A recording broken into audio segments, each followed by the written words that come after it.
as a political party from day one, in opposition, we were very consistent that the people Nanado appointed after unethically removing Charlotte Osei from office were nothing but a bunch of incompetent handlers of our electoral process. And that these were appointments influenced largely by partisan considerations and lacked the fundamental engagement process that ought to have preceded their appointment. We're clear. Rightly after that, the Electoral Commission went to organize the 2020 general elections. It was chaotic. Remember that even the Honorable Haruna Idris, now Education Minister, had cause to lead some members of the National Democratic Congress side of the bench of Parliament to the EC offices to demand answers because of the EC's incompetent handling of the declaration of parliamentary resource. That created a semblance of a tie in that August House. You remember that incident? Yep. Where the minority leader then, the Honorable Haruna Idrisu, had to lead our MPs to the EC office. Of course, he was prevented entry. So this is not the first time we are dealing with issues of incompetence in monumental proportions when it comes to the Electoral Commission's failure to adequately declare parliamentary results to reflect the mandate of the Ghanaian people. When we raised these red flags, where were they? As a political party then, what did they do? What did they say? They even had the audacity to send military men into parliament to carry out their desires because of the incompetence. Because see, you cannot distance what happened in parliament with the military's presence from the incompetent effects of the decisions of this current electoral commission. That was why this nation nearly flipped. Moro. What did the MPP say then? We never experienced something like that until these guys were appointed. As if that was not enough. There were fundamental computational errors, even in the declaration of the presidential results. Again, these guys. Fast forward to 2024 general elections. The NDC was consistent in demanding an audit of the voters' register. Many of the proposals we suggested in terms of how to conduct the 2024 general elections were thrown on our faces. The NPP celebrated these intermittent victories of the Electoral Commission siding with their side of the points. What did they think they were doing? So it didn't occur to them then that they were emboldening the incompetence of the Electoral Commission. It didn't occur to them. And that they were emboldening the perception of influence from the executive. What has the NEC done now that they didn't do in the past when Nanado was president? Tell me. Is it the first time we are having issues with declaration of parliamentary results since this EC came into office? So why are we running away from the real facts? Yeah. And I can assure you, as a political party, Moro, we are not celebrating the current decision of the Electoral Commission to conduct elections in 19 out of the polling stations that we have in Ablekuma North. We are not. Because from day one, we were convinced that the Electoral Commission's incompetence was being handled in such a way that could affect the chances of the NDC's parliamentary candidate, and we needed to protect it. That has been our position. Yeah. So the fact that they said 3 to 19 is neither here nor there, because it is, we demanded simply from the Electoral Commission to account to us and to convince us that indeed 3 are outstanding. Right. They have not been able to.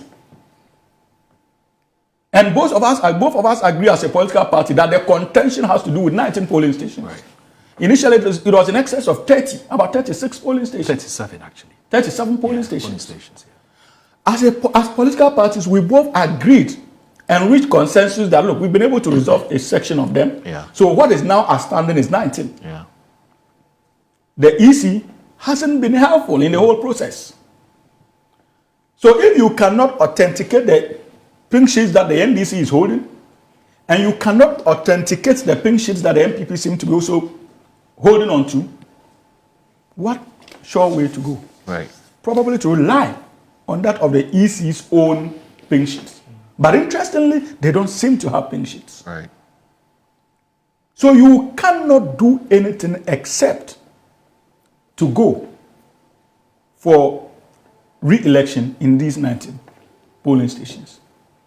But Moro, that is why I'm saying that I agree with him. That what the EC is doing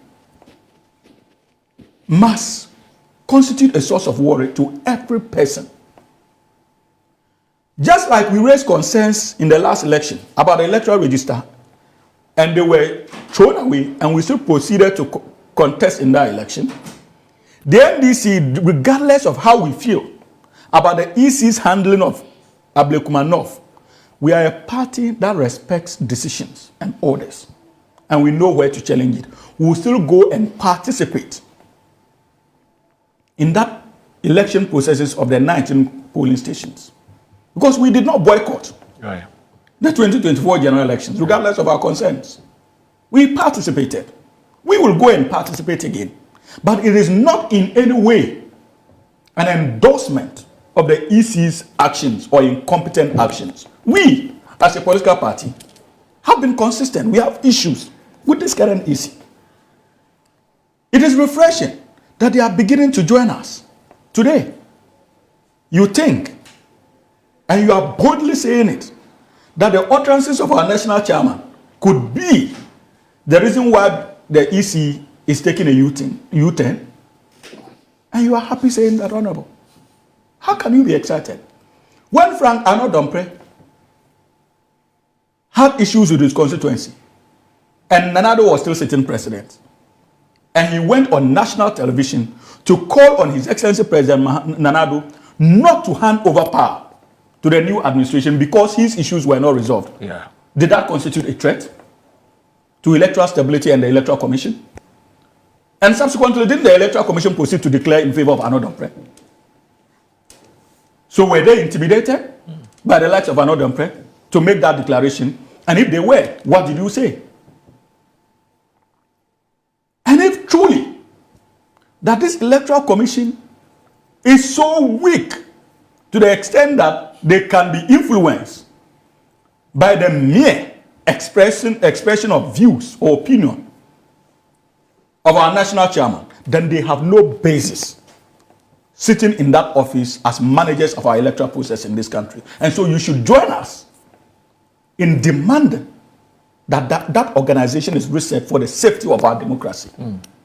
So I don't disagree with you.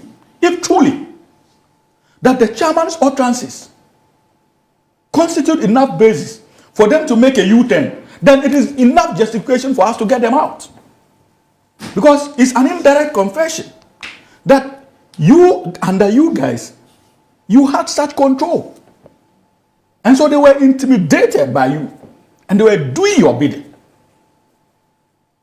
So we don't believe this Electoral Commission. We don't believe it today. We will not believe it tomorrow. We believe that this is the most incompetent Electoral Commission ever.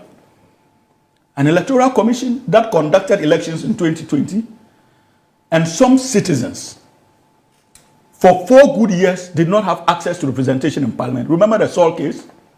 And you think that that is a mark of competence? This is something we should encourage and protect? An electoral commission, since they were given the authority to man our electoral process, when have we ever had an election since 2020 without issues about parliamentary results declaration? Yeah. In parliament, you guys fought over declaration of parliamentary seats in 2020. Did that happen in 2016? Did we experience that in 2012? Before these guys were given the mandate to man our electoral process? So what more evidence do you need to come to the realization that these guys constitute a danger to electoral stability in this country? And there's the need for us to actually get them out for the sake of all of us. It is important. So you can understand their confusion, Moro. They know that these guys are not up to task. But they also cannot be seen to be taking a sharp U-turn in accusing them of being incompetent. So they are saying, if it is this, if they are making statements based on conditions. If so, because they know that it is difficult to make a U-turn, but within them, they know that these guys have demonstrated legendary incompetence when it comes to management of our electoral process. And there is the need for us to reset it.